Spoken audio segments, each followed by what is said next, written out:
For what purpose does the gentlewoman from North Carolina seek recognition?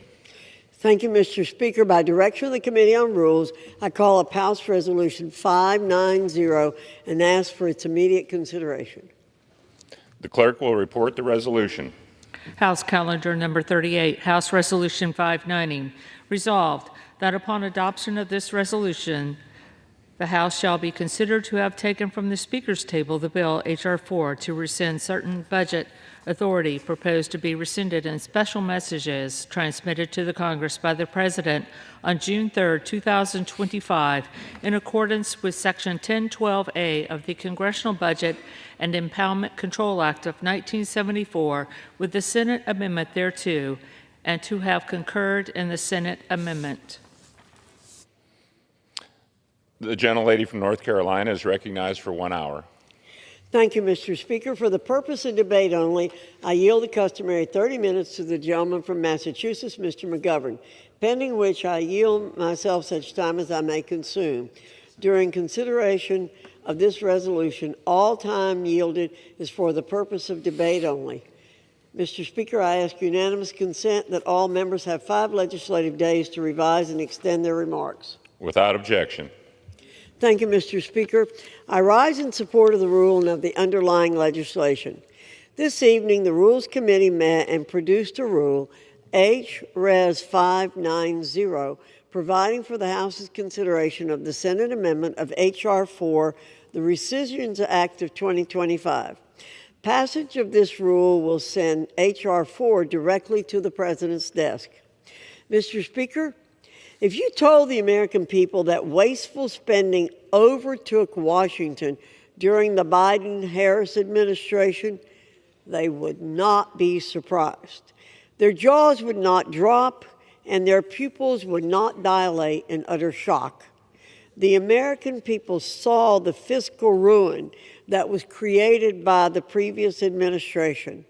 That's why they overwhelmingly chose Republicans to lead the nation and restore fiscal sanity. That restoration is here, Mr. Speaker.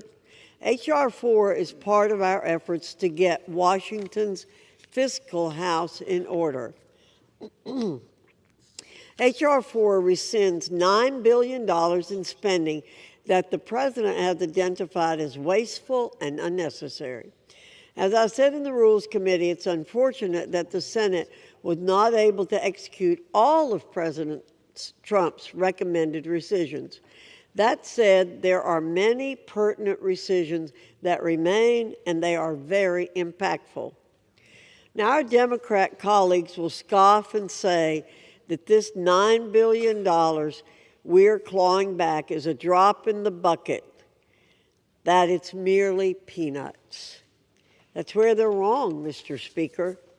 The thing is that in their arguments against H.R. 4, Democrats can only grasp at straws. Their positions are weak, and their claims are even weaker. They'll talk in circles and just bloviate, but in the end, they simply don't make any points that are worth remembering. They'll rail against H.R. 4 so much, but they say absolutely nothing. Here's the truth. If this rescissions package was not put forth and passed by Congress, taxpayer dollars would still be funneled to ideologues at PBS and NPR. Taxpayer dollars would continue to be funneled to all manner of foreign aid repositories that do not align with the fiscal sensibilities and values of the American people. That money, the people's money, would continue to be squandered. That's the truth of the matter. Republicans understand that $1 of taxpayer money wasted is $1 too many. We must pass this rescissions package and send it to the President so that we can continue our work and continue to secure wins for the American people. With that, Mr. Speaker, I reserve. The gentlelady from North Carolina reserves. The gentleman from Massachusetts, Mr. McGovern, is recognized.